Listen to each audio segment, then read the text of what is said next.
Mga kalingap, mapagpalang hapon po sa ating lahat. Ayan, welcome back po sa ating munting channel. Ayun, for today's video, panibagong araw, panibagong vlog. At ngayon po ay araw po ng Miyerkules. So, bali alas 4 na po ng hapon. So nandito po tayo ngayon sa ating munting haloblakan. Titingnan po natin yung mga nagawa po ng ating pumparagawa kanina. Kung makakaipon na po tayo kasi paubos na rin po sa dami po na nag-order ngayon. Tingnan po natin.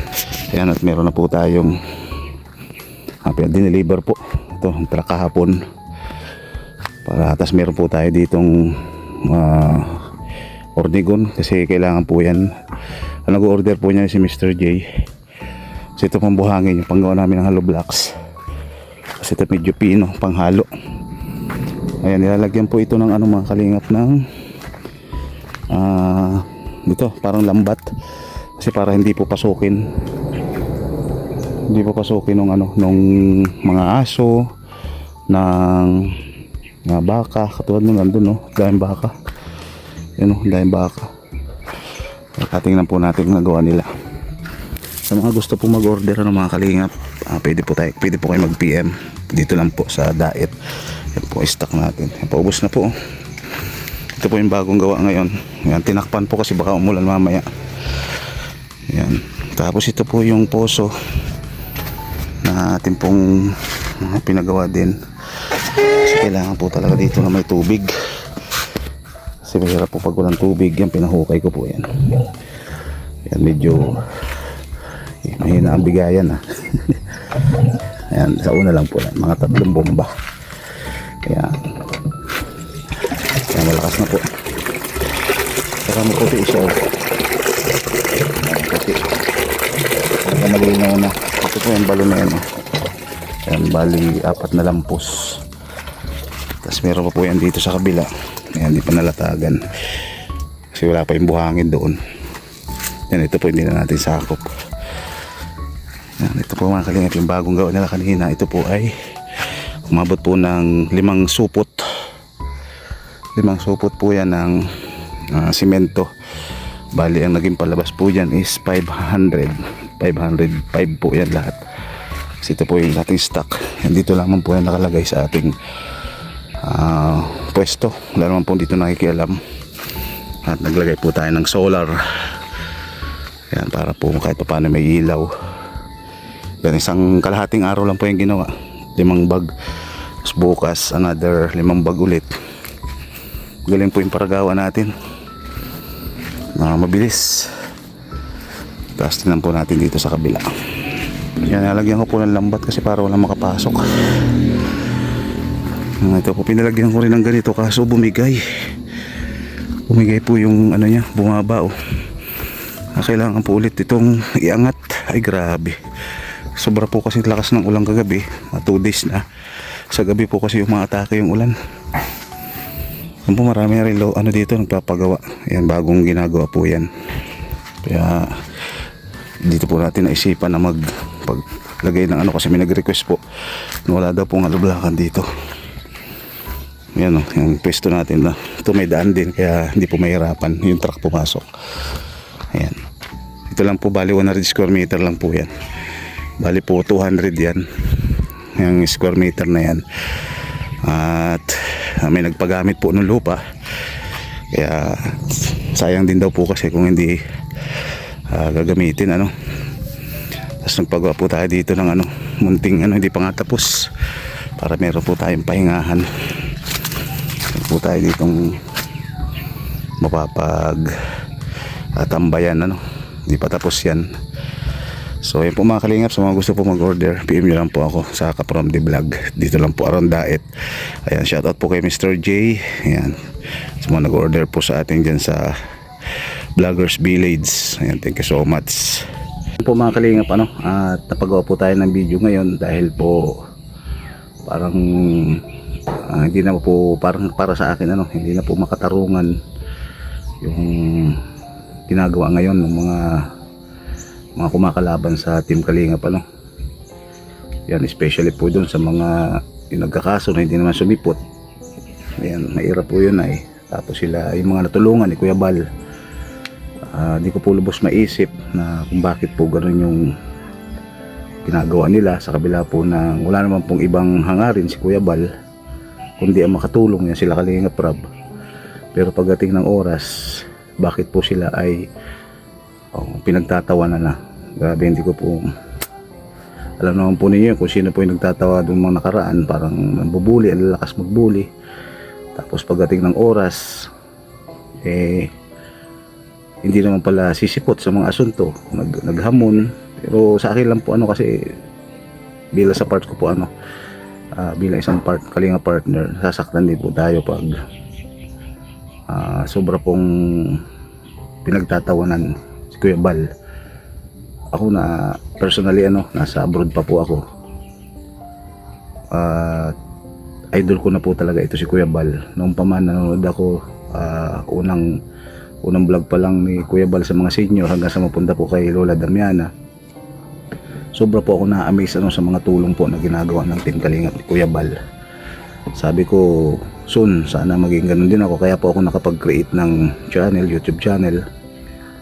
Inspired tayo sa mga ginagawa ng Team Kalingap nila Kuya Bal, kaya nila Kalingap Rob at nila Ate Edna.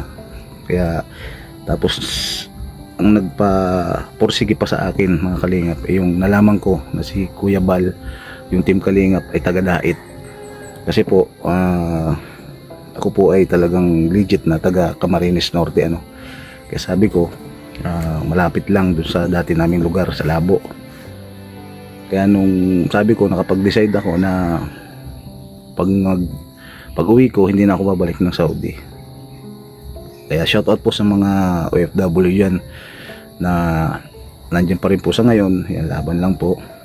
Baga, kung kaya na mag for good, ang hirap pong ubusin ng natin yan, yung edad. Kasi yung routine po kasi ng trabaho doon na lang umiikot, yung ganoon na lang, ganoon, pagising sa umaga trabaho, tapos wala, parang feeling ko, sabi ko parang naghahanap ako ng kakaiba naman. Katulad nito, napunta ako dito at yun nga, naisipan kong maging isang charity vlogger din sa pamamagitan po mga tulong ni Kuya Bal. Tapos nung pumunta po ako dito sa Dait, shoutout kay Ate Berta, kay Aling Berta, na isa sa mga tumulong din sa akin para po makarating kay Kuya Bal Santos Matubang. At yung nga po, sakto na galing silang Manila. Pagdating ko ng hapon, wala pa kinabukasan, bumalik ako, sakto meeting. Doon na nagsimula katabi ko pang si Kuya Bal sa upuan, parang nahiya pa nga ako talaga. So nung ko napakinggan yung, hindi pa naman ako member noon talaga, pero napakinggan ko noon, naisama nila ako sa meeting, napakinggan ko yung mga plano about sa pagtulong. Kaya mas lalo akong na-inspired at bumilib, kasi pinakita po doon yung mga achievement, yung mga natulungan na simula sa from sobrang hirap hanggang sa unti-unti na babago po yung kanilang buhay. Kaya ako naman po ito na itapik ngayon mga Kalingap, kasi parang hindi na kasi tama yung ginagawa nila kay Kuya. Yung hanggang sa dumating pa po sa naipatulpo, nireklamo, para po sa akin masakit talaga sa part ko po yun. Dahil alam po natin, ako talagang sa aking pong personal ko pong nasasaksihan kung paano po tumulong ang isang Kuya Bal. Ako, tinan mo, lumapit sa kanya, hindi mo lang nagdalawang isip na na tulungan, magtumulong-tulungan tayo, tanggapin sa kanyang bakuran at maging isang ganap na Kalinga partner, hanggang sa nabago din po yung ating buhay dahil po sa Kalinga kay Kuya Bal Santos Matubang. At ito nga po, nagkaroon po tayo ng munting negosyo dahil po sa kanya talaga. Dahil kung wala po siya talaga kung hindi po dahil kay Kuya Bal, dito hindi po ako makakabalik ng Dait. Kasi ang nasa isip ko na po noon, mag-abroad na lang na mag-abroad. Wala na akong inisip na, isa pa naginip, di ko na inisip na babalik pa tayo dito sa Cam Norte. Pero dahil sa kay Kuya Bal, siya ang dahilan kung bakit kahit paano po ay maganda po yung ating po tinatakbo ng ating buhay natin ngayon. Baga na bago talaga.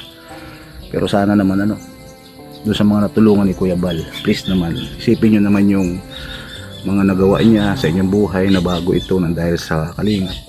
Sana po ay isipin nyo yun, ano.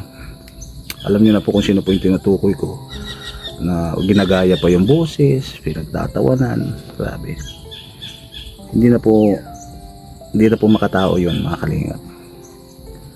Huwag po natin na isipin na yung mga tulong na natamasa nyo ngayon o nakamtan nyo ngayon is galing sa sponsor. Sige, sabihin na natin galing sa sponsor, ano.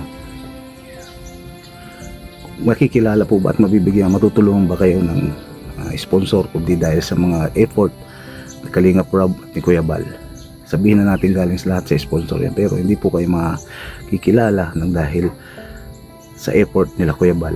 Yan, tinulungan kayo at bawat punta niya doon nila Kuya Bal at nila Kalingap Rob is hindi pwedeng walang dala, kasi yun naman po talaga yung ano ng vlogger, ano po, mga charity.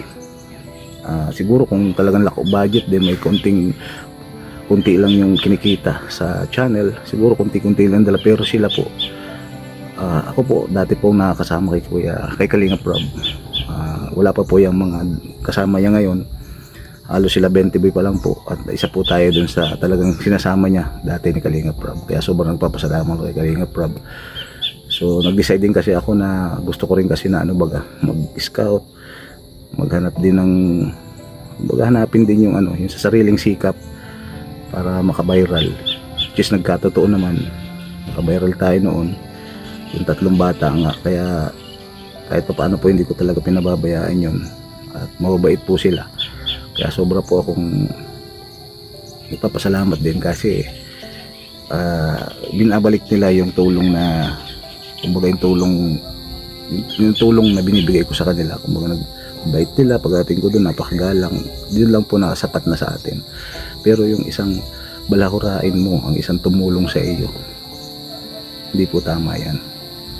Sabihin pa natin na hindi kayo magandang nangyari, kumbaga nahimik na lang sana, kasi isipin mo yung tulong, wag yung nagawa na hindi maganda sa iyo, kasi hindi ka makikilala kundi dahil dyan ay kila Kuya Bal, pinagtawanan kung anong pinaggagawa. Grabe.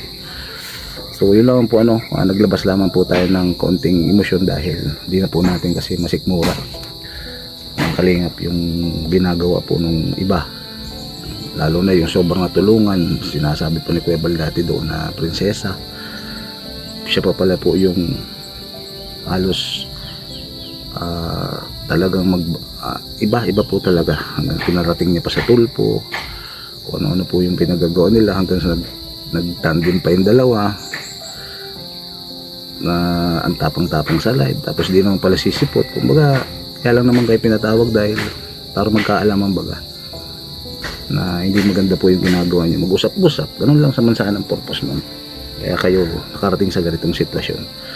So yun lamang po, at doon sa mga marunong pong tumanaw ng utang loob, nagpapasalamat po tayo doon sa mga natulungan ni Kuya Bal na hanggang ngayon ay nanatili na nahimik at nagpapasalamat po sa kanya. Kaya ako po personally nagpapasalamat po kay Kuya Bal, Kalingap Rob, sa buong team Kalingap community, dahil kundi po sa inyo, ito pong natatamasa ko ngayon na hindi man po kumbaga sapat lang na makakain tayo ng 3 beses sa isang araw. Sobrang nagpapasalamat po tayo, kasi kundi dahil po sa team Kalingap nila Kuya Bal, Kalingap Rob at Atinda, hindi po ito mangyayari sa atin. So maraming po salamat, siyempre ang buong pasasalamat sa Panginoon. Kaya thank you so much po sa mga viewers na hanggang ngayon ay may dumaan po na hindi maganda sa ating channel, pero nandiyan pa rin po kayo na sumusuporta at naniniwala pa rin po sa atin. Kaya ito lang po masasabi ko sa mga natutulungan, pasalamatan natin yung mga taong tumutulong sa atin habang buhay na pasasalamat, kasi dahil sa kanila nabago yung ating buhay. So ganyan po, maraming po salamat sa mga hindi nag-skip ng ads. Thank you so much. Yan. Dito lang po, to God be the glory. God bless po sa ating lahat.